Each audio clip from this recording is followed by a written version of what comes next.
It's Jordan Mulligan from the Mulligan Brothers, and today we're talking with Tim Kennedy and his very first experience fighting. And a lot of people know Tim Kennedy for being a military guy and don't know him for the UFC and the other fighting stuff. And some people it's vice versa. But this is a really interesting look into how he got into fighting, his first experience. Before that, guys, please go down there and hit the like button for the algorithm. Drop a comment down below. And today's video is sponsored by Mulliganbrothers.com, where you can buy the Inspire Change t-shirts and some Mulligan Brothers merchandise. Link down below. But before that, let's jump into the video. So, the weekend before, I just won this big, huge invitation-only tournament the week before that, I won this big amateur pancrase tournament. So I am this amateur that is winning all of these huge invitation-only type events. And the guy I fight in my last amateur fight, Scott Smith, is the guy I fight in my first pro fight, my pro debut. And I gotta kind of paint this picture of what it was like. I'm at an Indian reservation. This was before Athletic Commission sanctioned fights, and it was all like proper. So we were fighting on Indian reservations, we were fighting in the Caribbean, we were fighting in bar basements on cardboard with rope rings. We were fighting in Tijuana, Mexico, because it wasn't sanctioned yet by athletic commissions. And I'm at this Indian reservation, and there's no warm-up room. There's no pre-fight weigh-ins where I stand there cool and there's cameras everywhere. It smells like weed. It smells like dumpster water, and it smells like, I'm not sure if you've ever been to an Indian casino. They're sad. Indian reservations are sad. It's like America picked the worst places on the planet for us to relegate Indians to live after we give them land, and then we trap them there with no resources. So then you do the worst thing that you can possibly do, which is open up a casino, which then forces more poverty on already poverty-stricken people living in the worst place they could possibly live in. Pretty terrible. So no warm-up. They don't even give you real MMA gloves. I had boxing gloves that they had cut the fingers off of. There's no wrapping or tape. There's no corner person. It was my dad who was cornering me. And I just fought Scott the week before, and I had pummeled him. So I'm like, dude, this is gonna be easy. I go out there, I just be first. And I'm all kind of spun up in my head. I'd take a terrible double leg takedown from way outside. He blasts me with an uppercut, just cuts me wide open. Still carry the scar today. And I pull the guard. So I fall down on my back, I pull him in between my legs, I'm holding on to him for a second as blood is just rushing and pouring off my face. He's still going, and the ref comes over, stops it. We're a few seconds into this fight, stands me up, and the doctor comes in, and this doctor, he's half Indian.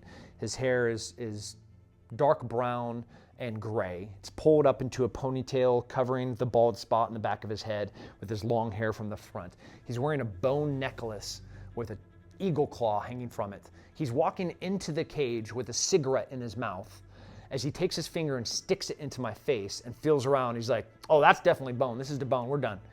And that's the end of the fight. TKO, doctor stoppage from a cut. We walk in the back to sew my face up, where he takes a hook, like a regular hook with twine, and he hooks it through my cut and sews me closed as he's the best part was he was making sure ash didn't get on my face from the cigarette in his mouth. And every time he moved his arms and his little bone eagle claw necklace would swing and sway in my face. And then he'd blow smoke out, knock it again, and he'd come back and use regular thread to sew my face closed. That was my pro debut. Something magical happens when you train like that. When you go and compete, and I'm still competing, I'm recovering from 2 pretty bad injuries. I got run over by Humvee, a motorcycle, and I was trying to throw a guy, so I had knee surgery. When you go and compete, the winner gets his hand raised, and the loser stands there like this. There's no one on the mat. There's the ref that is showing who won. Next to him is the winner, and then there's you, the loser.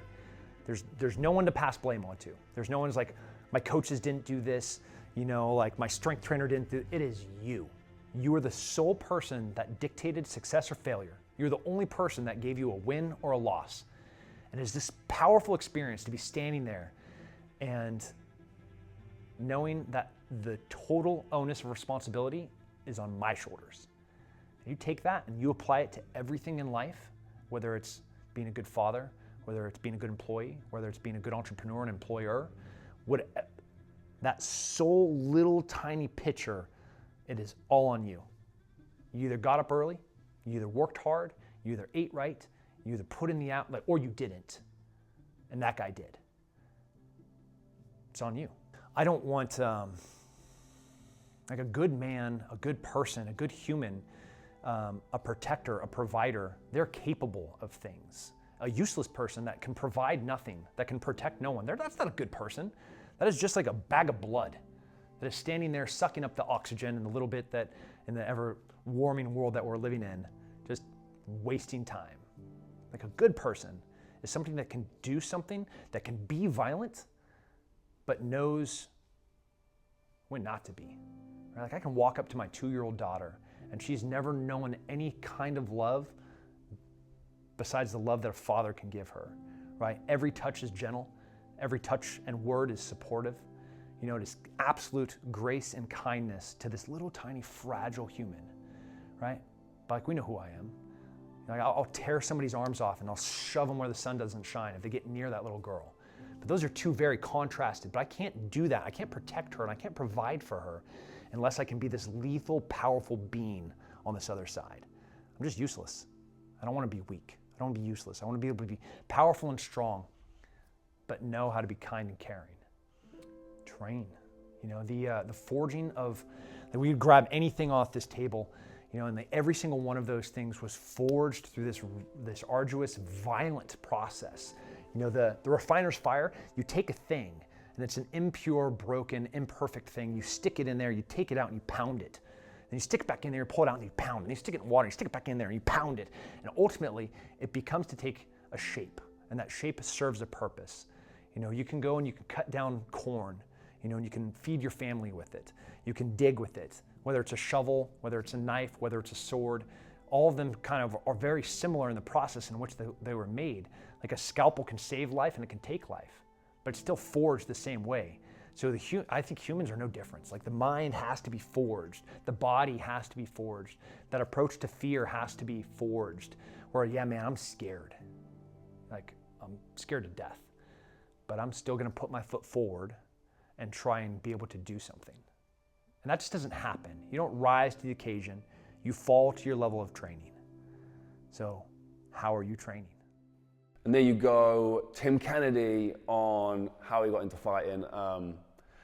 He's a tough dude. We filmed some of his sessions. Honestly, the work that they put in is crazy, and it was amazing to be down at the gym and see what these guys were putting in. Yeah, if you want to see more of Tim's stuff, it's all linked down below. His new book is actually out. Go check that out.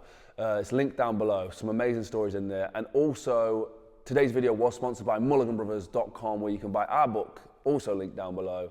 And also, follow me on Instagram, @JordanMulliganBrother. Thank you for watching. Smash the like button as well for the algorithm. Have a blessed and productive day. Share this video to inspire some change, and I'll see you in the next one. Peace.